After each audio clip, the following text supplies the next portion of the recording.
Hello and welcome back to my channel. If you're new here, don't forget to like and subscribe. Now today I've got another review, and this time it's of the Kala UBass Scout. Now this is a really lovely little UBass that I've recently discovered. We got it from the store Bax, which is a shop in the Netherlands, who sent it to us very well packaged actually. It came in a really nice box and it was very safe. There's absolutely no damage on it at all. Very impressed with the shipping.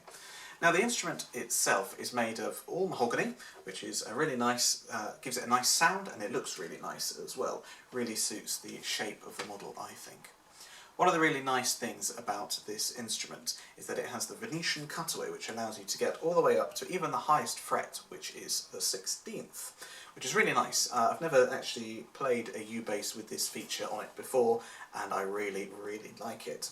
So yes, the Venetian cutaway is definitely a plus in this instrument's favour. We got lots of standard UBass facilities. We got the famous thick rubber strings that the UBasses all have, the Quilliam Thunder Black strings. Quilliam offer several different strings. These are these thick rubber strings that the UBass are famous for. These are a little bit of an upgrade from the white strings that I've played on some other UBasses. The white strings are a little bit thick and a little bit sticky, so when you're plucking them sometimes your fingers will get a little stuck, and there may be a little bit of noise that comes from that you don't necessarily want. These are a lot smoother and a lot nicer to play, and I actually kind of prefer the tone of these as well. We've got a truss rod in here so you can adjust the angle of the neck, and you can even see on here that we've got customised die-cast saddles for each individual string to give it the perfect intonation. At the other end you've got these great big tuners, which are just what you need for tuning a UBass. They're absolutely great quality. Not much more to say about those really. Going back down the instrument, the neck is a really lovely shape. It's not too thick, not too thin. It's nice and chunky, but not overly so. So you can get a really nice grip on all of the frets here. Position markers on the 3rd, 5th, 7th, 9th and 12th fret.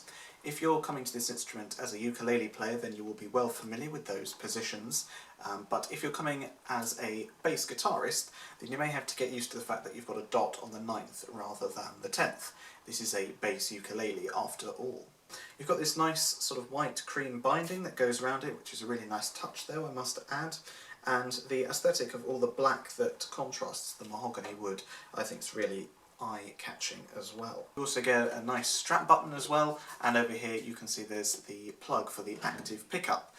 As you can see here, we've got a little EQ. It comes with built-in EQ. You've got bass, middle and treble, and volume controls, and it comes in with a built-in tuner as well. The tuner is very accurate, and you just displays on here where the pitch of the string you're plucking is in comparison to perfect tuning. And with the easy-to-use tuners, then it's not too much of an issue to tune up once you get going.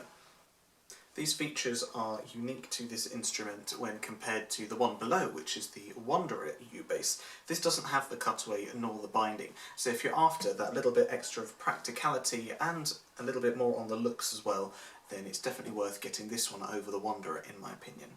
Coming up to the headstock, we've got the Kala logo at the top and the Road Toad logo as well. This instrument is a collaboration of both Kala music and Road Toad music.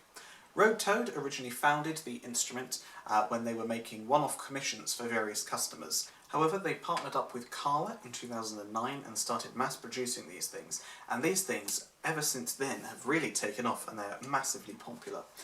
Until the UBass came along, it was the baritone ukulele that was the deepest a ukulele could go, but then this overtook that by quite a mile. And these are a really attractive alternative to people who play upright bass or heavy electric basses, because these are really light, especially this one. This really doesn't weigh a thing. And these are great, light and small, and you can able to put them in a gig bag and take them on the road with you if you're perhaps commuting on the tube to a gig, or going to an orchestra and you can't be bothered to take your big instrument, or even just band practice as I do. I take mine, my UBass instead of my big bass to rehearsals now, because they're just so much more practical. And yet you don't lose any of the great tone.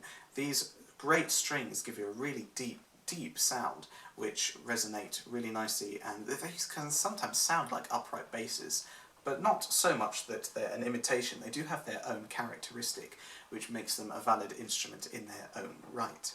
Not only that, but you get a really nice gig bag as well. This is nice, it's padded, it's got straps and a handle. Not really much to say about it. I do quite like the logo on it though. All of this comes from Bax for about £300, and while this was an import, it was just like buying from something from the UK. There were no Brexit fees to deal with, really professional service. And another thing I like about Bax is their 120-day money-back guarantee policy as well. So that's enough of me talking. I'm going to now play it. First of all, I'm going to play it unamplified, so it's going to be completely unplugged, and you'll hear that it's got a great acoustic sound as well, and it's perfectly loud enough for your daily practice.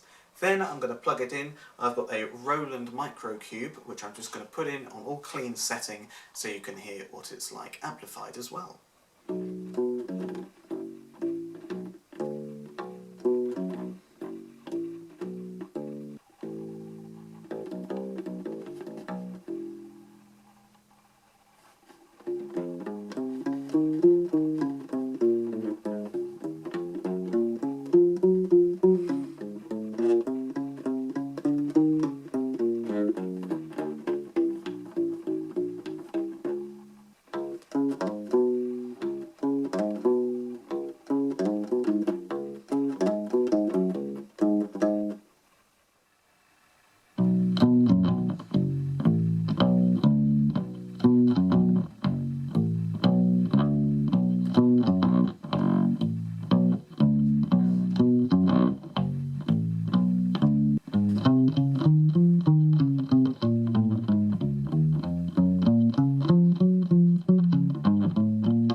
So as I hope those demonstrations have shown you, this is a great sounding instrument, and in combination with all of the other great features that this comes in, I would say that this is a very good instrument. Not only is it very high quality, it's great fun to play, and if from Bax Music, then it's great value for money as well. So go over to Bax Music and pick yourself up one of these, and then also don't forget to like and subscribe to my channel as well. I do more reviews like this, as well as theory videos, performance videos, so there's absolutely no reason not to subscribe. Thank you very much.